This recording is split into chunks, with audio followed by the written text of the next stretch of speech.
పెద్దలు భీమన్నయ్య గారికి వేదికపైకి రావాల్సిందిగా కోరుతూ, అదేవిధంగా ఈ కార్యక్రమంలో పాల్గొన్నటువంటి ప్రజాప్రతినిధులు, అదేవిధంగా రంగనాపల్లి గ్రామ పెద్దలందరికీ వేదికపైన నమస్కారం.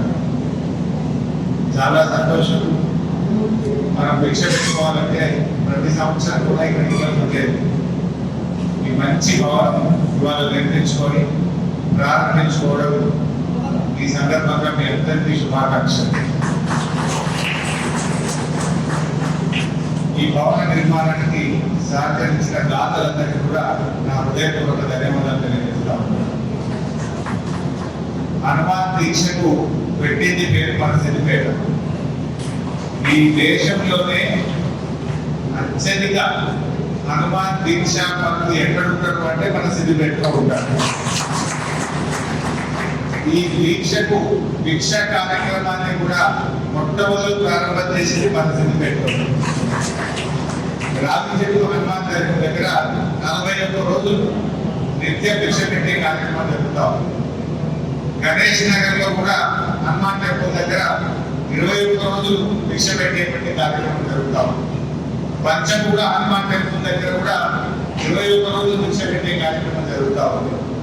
మన రంగనాపల్లిలోని హనుమాన్ టెంపుల్ దగ్గర కూడా 21 రోజులు భిక్ష పెట్టే కార్యక్రమం జరుగుతా ఉంది. బహుశా ఏ పట్టణంలో కూడా ఇన్ని చోట్ల ఇంతమందికి భిక్ష పెట్టే కార్యక్రమం ఎక్కడ ఉందంటే అది మన సిద్దిపేటలో మాత్రమే ఉంది. దీనికి భవనం కట్టాం. రావిచెట్టు హనుమాన్ దగ్గర భిక్ష కోసం భవనం కట్టాం. గణేష్ నగర్ హనుమాన్ టెంపుల్ దగ్గర భవనం కట్టుకున్నాం. రంగనాపల్లి హనుమాన్ టెంపుల్ దగ్గర కూడా భిక్ష కోసం ప్రత్యేక భవనం కట్టినామంటే ఇక్కడ ఎంత చక్కగా జరుగుతా ఉందో మనం అర్థం చేసుకోవచ్చు. సిద్దిపేటలో మంచి కార్యక్రమాలు, ఆధ్యాత్మిక కార్యక్రమాలకు మనం పెట్టింది పేరు. మట్టి వినాయకులు ప్రతి సంవత్సరం అందిస్తూ ఉంటాం. అమర్నాథ్ లో వెళ్ళి సేవలు అందిస్తూ ఉంటాం. కేదార్నాథ్ లో సేవలు అందిస్తూ ఉంటాం. మనం అయోధ్యలో వెళ్ళి కూడా అన్నదాన కార్యక్రమాన్ని మనం నడిపిస్తూ ఉంటాం. ఇట్లా సిద్దిపేట నుంచి ఎన్నో మంచి ఆధ్యాత్మిక కార్యక్రమాలకు మన సిద్దిపేట నిలయంగా ఉంది. మరి ఈరోజు ఈ దేవాలయం కూడా అప్పట్లో స్కూల్ ఇక్కడనే ఉండేది, దేవాలయం ఇక్కడనే ఉండేది. కట్టే చెప్పని చెప్తారు 2009 ఈ గుడి మార్చాలి, గుడి నుంచి స్కూల్ మార్చాలి అని ఎప్పుడో చేయడానికి ఆలోచిస్తుంది. ఆ రోజు కష్టపడి ఆ జాగా కేటాయించి అక్కడ ఒక మోడల్ స్కూల్ కట్టించడం జరిగింది. ఆ మోడల్ స్కూల్ కూడా TV9 నుంచి CSR కింద డబ్బులు తెచ్చి ఆ మోడల్ స్కూల్ నేను అప్పట్లో కట్టించాను. మోడల్ స్కూల్ మనం పూర్తి చేసి కూడా ఇదంతా దేవాలయం కాబట్టి ఈ గుడికి దక్కిందంతా. మరి ఈ భవనం కట్టుకుని ఇప్పుడు మా ఇండియా గుడి కమిటీ అధ్యక్షులు ఇలా తీసి కూడా చేస్తే బాగుంటుందని ప్రతిపాదన చెప్పారు.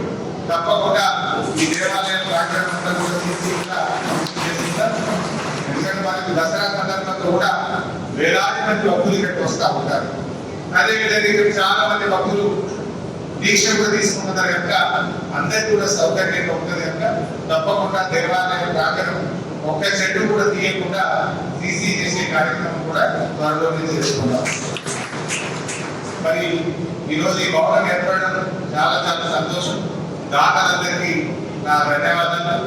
ఇంకా ఏదైనా సహకారం మా చైర్మన్ గారు చెప్తా ఉంటే కొంచెం ఎంపీ ఫండ్స్ ఇంకా రిలీజ్ కాలేదు అని దాని విషయంలోనైనా CC విషయంలోనైనా నా సహకారం వెళ్ళవేళ ఉందని తెలియజేస్తూ అందరికీ నమస్కారం. మా వంట తిరుమల రెడ్డి కూడా 5 ఏళ్ల పీరియడ్లో అద్భుతంగా పనిచేసినట్టు ఆయన కూడా మనస్ఫూర్తిగా అసలు రంగనాథ్ పని డిగ్రీ కూడా చేసి పరిస్థితి అండర్ గ్రౌండ్ డ్రైనేజీ కానీ CC రోడ్లు కానీ కమ్యూనిటీ హాల్ కానీ ఏ పని ఉంటే ఆ పని రంగనాథపల్లిలో ఈ 5 ఏళ్ల పీరియడ్లో మా రాజధాని గారు నేరుగా తిరుమల రెడ్డి గారి నేతృత్వంలో చాలా చక్కగా పనిచేసినందుకు